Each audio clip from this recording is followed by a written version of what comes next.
Ivan Ivankovic and Milka Pavlovich. So they were not sent stuff. No, they were there the first day, but the second day, as I said, they weren't, which means that Our Lady, after that, Our Lady, they haven't seen Our Lady ever again. Even though many times, on many occasions, they would go with the children in order to see her, but never seen her ever again. Instead of Ivan, Yes? Two others. his brother was sent, is it?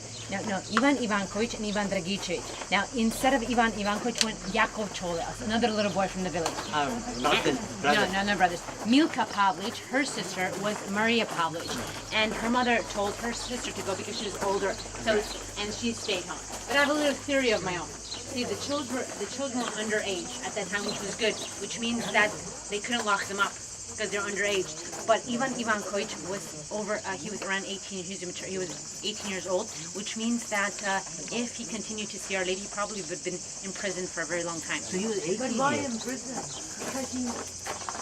I'll explain now. I'll tell you about Father Yozadovka, and you'll understand, you'll get a slight notion how it was during communist regime. As I said, a lot of people were locked up in jail just trying to get on Apparition Hill, trying to get to the houses. For instance, the first man, I think, that was actually locked up was my father's friend. His name was Goya Ostoich, and he was trying to get to his house. He was locked up for 2 months in jail. That's how it was during communist regime here. It's very hard. But now, as I explained everything on the bus about the Blue Cross, I'm going to tell you a little bit about Father Yozef. I explained that, yes, but I'll explain again if you don't. After Father Yozef's talk, as I said on the bus, I explained about the 2 crosses. But if you didn't understand, I'll explain again. But now I'm going to tell you a little bit about Father Yozef, which was the parish priest at that time. I always take this opportunity to say a few words about him, because even though we don't get to see him anymore, he was a vital person for Medjugorje at that time, even today. So, does everyone understand? Can everyone hear me well? You can come up a little bit closer if you can. Yes? Everyone can hear me now? Yes. As I said, just a few words about Father Yozef, and then you have an opportunity to go up to the Blue Crosses and say your personal prayers. Now, Father Yozef was the parish priest at the beginning of the apparitions. Now I'm going to try to speak a little bit slower so you can actually understand me. If I get carried away, just let me know and I'll try to slow down. Now, Father Yozef, as a priest, when he became a priest, he's a big charismatic today, even today.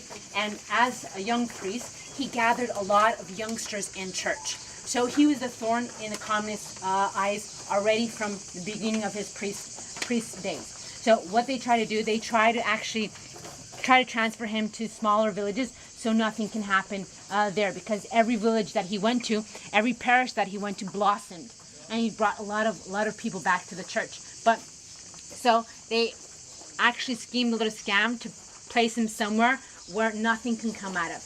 As they said at that time, a God-forsaken village, which was Medjugorje at that time, because there was nothing here at the time. So it's a very small, popular, rural parish, a very poor parish that they knew that nothing could come out of.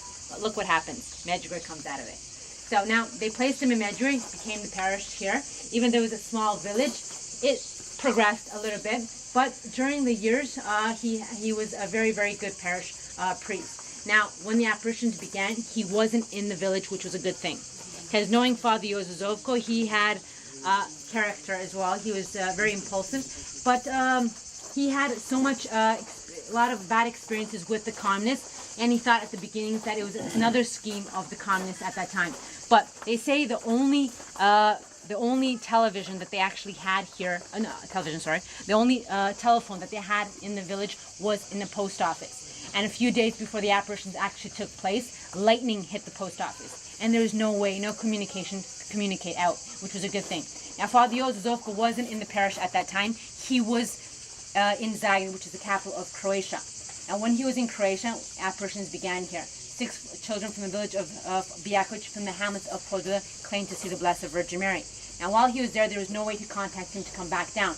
Now, if he were here, he would have quieted down, and it wouldn't have spread so far. But because he wasn't here, it spread so quickly. By the time he came back, there was no way to quiet it down. So when Father Yozef came back to the village, and when the other colleague priest told him what was going on, that 6 children from his village was claiming to see the Blessed Virgin Mary, he didn't know what to do. He didn't know what to think of it. He thought that it was another scam and scheme from the communists. So he was very skeptic about it at the beginning. So he called the children back in, asking them more and more questions, asking them the same questions over and over again, just to see if the children would say something different or just to slip and say something different. But the children always stuck to their story. At one time, he says he was even angry because everyone was going on a hill following 6 children and no one was coming down to his church. So one day, he was in his church praying the rosary all by himself. And he hears a voice say, "Go out and protect the children." He turns around and he can't see anyone. So he thought he was imagining things. So he continues to pray the rosary. But then again, he hears a voice say, "Go out and protect the children." This time, he decides to stand up, head towards the front doors. Coming out of the church, he sees the 6 children running in fear towards him. When they came up to him, they said, "Please, Father, help us. The policemen are chasing us." That moment, he says he knew that he was supposed to protect the children. He hid the children in the rectory, came back in front of the church, and when the policemen came up to him asking him where the children were, he didn't lie. He said that the children, that he's seen the children, but they didn't stay to ask in which direction they went. They just assumed that they went behind the church through the vineyards and continued to chase them. Ever since that day, Father Yozozoko was the protector of the children. He told the children that they can have the apparitions in the church, which they did up until 1985, until the bishop told them that they had to leave a public place. So at one time when they were in the church having the apparitions, Father Yozozoko starts singing spontaneously, "Kakolepo Dievo Yesi," which means, "How beautiful, blessed Virgin Mary you are." Now, no one understood what was going on, but the visionaries knew that Father Yozozoko saw Our Lady as well, which means she appeared to him as well. Now, the children, as I said, were underage, so they couldn't be imprisoned.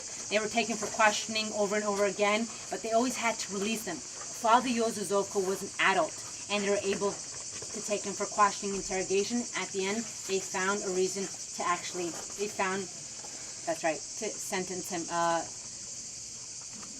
to find a warrant to arrest him. Now, one time, taking him for questioning interrogation, there's actually a movie that came out. It's called Gospa. Maybe some of you have seen it, maybe not. Yeah. Maybe you can find it on the internet. It's the first movie that came out. And if you know who Martin Sheen is, you know who Martin Sheen? Yeah. The famous actor. He's the one who played the role of Father Yozozoko. Now in the movie, you can see how they tortured him. They would take out cigarettes on his skin. They would put hoods on his head, take him out in the middle of the night like they were going to shoot him, and many, many other kind of things. Even though he doesn't like to talk about those times and what they did to him. But they finally got a warrant to arrest him because they got spies, communist spies, to head into the church to tell false testimonies against him, saying that he said things against the government and things, so they can actually get a warrant to arrest him. They finally get a warrant to arrest him on August 17, 1981, that very year, and he was given a trial because he was entitled to one. Now, everyone knew that the trial was going to be farce, that he was going to be sentenced anyway, because everyone was paid off. The judge was paid off. All the lawyers were scared off. No one wanted to defend him. There was one lawyer from Zagreb that came down to defend him, and he did the best he could. But because it was all paid, everyone was paid off, and it was a farce, he was sentenced anyway. He was sentenced for 3.5 years to jail. Most are jail, but he only spent 1.5 years because the Belgrade justice came to a decision that they were going to release him under one condition, that he never goes back to Medjugorje as a priest, which he never did. The first town he goes to is a little small town, Tufoce, then to Tihalina for many years, and then just before the Homeland War to Shirokibir. Now, in Medjugorje he used to come, help with Passover, but he never was stationed in Medjugorje as a priest again. Now, a couple of years ago, he was transferred to an island in Croatia called Korčula, but today he's in Zagreb. Now, my friend, one of my colleagues, seen him a couple of months ago, and he says she said that he's doing very well, that he's good, that he's just praying for his return. How old is he now? He's in between the age of 60 and 70 years old. I'm not sure the exact years, but he's doing very well. He's just waiting for his return. So you have him in his prayers that he returns, because if he does, that'd be very great. That would be big for Medjugorje as well. But as I said, everything happens for a reason. His transfer is for a reason as well. Hopefully, if Our Lady wants, you'll be back in Medjugorje as well. Today, I have a little theory of my own. Always had. As I said, I have a couple of theories of my own. One theory is that he was born on March 19 on Saint Joseph the Protector family. Now, he gets the name after Saint Joseph because Jozo is Joseph in Croatian. I have a feeling that Our Lady had her protector Joseph, and she gives another protector to the children. As I said, it's a little theory of my own little connections that I put down in my head that I like to connect. But as I said, he was a vital person for Medjugorje. Then even today, hopefully he will be back. Today we have this beautiful place to visit. A lot of people that actually come down here to Medjugorje say that this is one of their favorite places because the apparitions still continue here. As I said in the bus, even whenever he has public apparitions, they're here at the Blue Cross or on Apparition Hill. It's a day before Our Lady, when she appears to him, she tells him if it's going to be public or not and where it's going to be. Will it be on Apparition Hill or will it be at the Blue Cross? And it's usually around 10 p.m. in the evenings. It's very dark and it's for the youth. As I said, all the visionaries have a mission to pray for someone in Medjugorje. Vitska, the oldest one, and the youngest one have a mission to pray for the sick.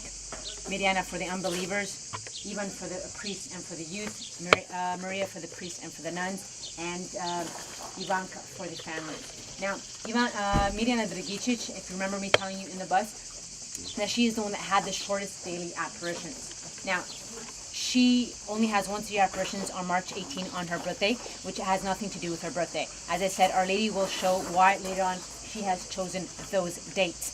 Now, Mirjana Dragicic had the shortest daily apparitions, only 1 year. But ever since 1987, she started having the locutions, hearing Our Lady's voice, praying for the unbelievers. She says Our Lady wants us to pray for the unbelievers because it is always good to pray, put a prayer in first place for the unbelievers because everything bad comes from the unbelievers. Let's say for the abortions, the divorces, drugs, and many, many other kind of addictions. She says putting a prayer in first place for the unbelievers. We're praying for ourselves and for our futures. So she prays, she has a mission to pray for the unbelievers. They turned out into apparitions. So every second of the month, she has an apparition.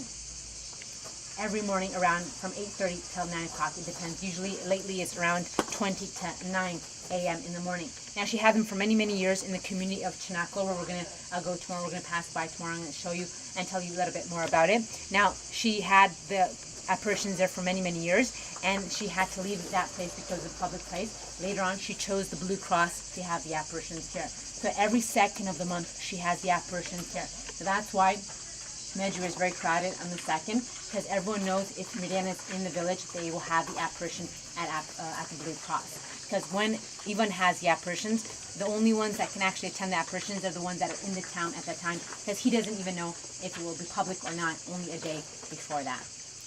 So, as I said, we have 2 beautiful crosses. We can head up to say a little prayer, and on your way back, coming down in the bus, if anyone has any questions, you can feel free to ask then. She has an apparition every morning around from 8:30 till 9 o'clock. It depends. Usually, lately, it's around 20 to 9 a.m. in the morning. Now, she had them for many, many years in the community of Chinaklo, where we're going to go tomorrow. We're going to pass by tomorrow. I'm going to show you and tell you a little bit more about it. Now, she had the apparitions there for many, many years, and she had to leave that place because of public place. Later on, she chose the Blue Cross to have the apparitions here. So every second of the month, she has the apparitions here. So that's why Medjugorje is very crowded on the 2nd, because everyone knows if Mirjana is in the village, they will have the apparition at the Blue Cross. Because when Ivan has the apparitions, the only ones that can actually attend the apparitions are the ones that are in the town at that time, because he doesn't even know if it will be public or not, only a day before that. So, as I said, we have 2 beautiful crosses. We can head up to say a little prayer, and on your way back, coming down in the bus, if anyone has any questions, you can feel free to ask then.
until the end of this month.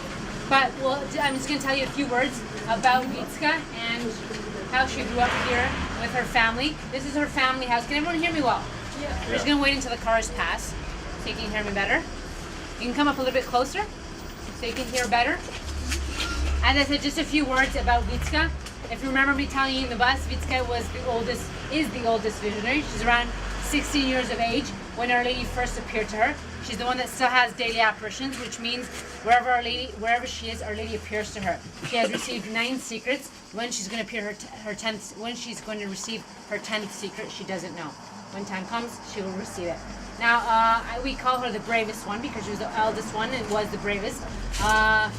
She was the one left in Medjugorje with Yakov, Chola, the youngest one. She actually took care of him. She dropped out of school to be with Yakov here so she can, in one way, be a support for him because he was the youngest one. The others were out in Sarajevo and Mostar at school. So Vitska was very sick at the beginning as well. She was actually, some say that she had a tumor on her brain.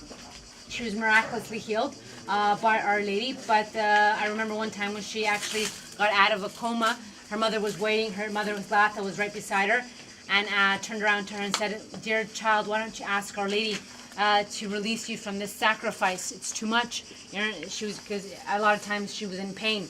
She turned around to her mother and she said, "Mom, if you just knew how many people, how many souls need this sacrifice, you wouldn't say another word."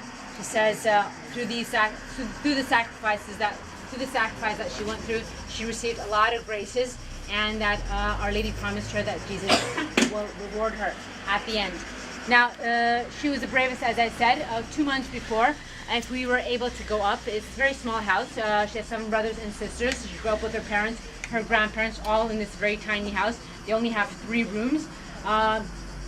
While she was growing up with her siblings, 2 months before apparitions were actually took place, they were preparing herself to collect the woods with her brothers and sisters. And they say her youngest brother went down to the tractor where they had a big wagon, and while he was putting the equipment that they needed for collecting wood, he spotted 2 beautiful rosary beads in the corner of the wagon. Now, when he took the rosary beads, he noticed that 2 rosary beads were very unusual rosary beads. It was one that old elderly people wore, and nuns as well. They had, one was out of seeds, the other one had a crucifix that actually had all the stations of the cross behind it. At the beginnings, now when he brought it down to his family, he came down to his mother and grandmother and said, "Look, Grandma and Mother, Our Lady sent you, Gospa sent you some rosary beads so you can actually pray harder." He was just joking around. When the apparitions took place, one Vitska's mother asked Vitska to ask Our Lady about the beautiful rosary beads, and they actually say Our Lady said that those 2 rosary beads were actually gifts to Vitska's family from her. At the beginning, when they received the 2 rosary beads, what they usually do is they actually ask around in the village to see if anyone claims these rosary beads. And if they didn't claim the rosary beads, they would actually take it down to the parish, and the priest would actually announce it over after Mass to see if anyone has lost the rosary beads. Now, because no one claimed these rosary beads, the custom here is if the ones that find the rosary beads and no one claims it, they actually keep them. So before the apparitions took place, they had the rosary beads in the house, and as I said, when Vitska asked Our Lady about the rosary beads, she said that it was a gift from her to her family. Later on, they used to give out the rosary beads to let's say to a lot of groups, and they'd pray on the rosary beads. But afterwards, because one time they went all the way through Italy, and when they finally got them back, they decided that they're going to take a picture of them, and they placed them on the walls so people can actually see the rosary beads, but they don't give out the rosary beads anymore.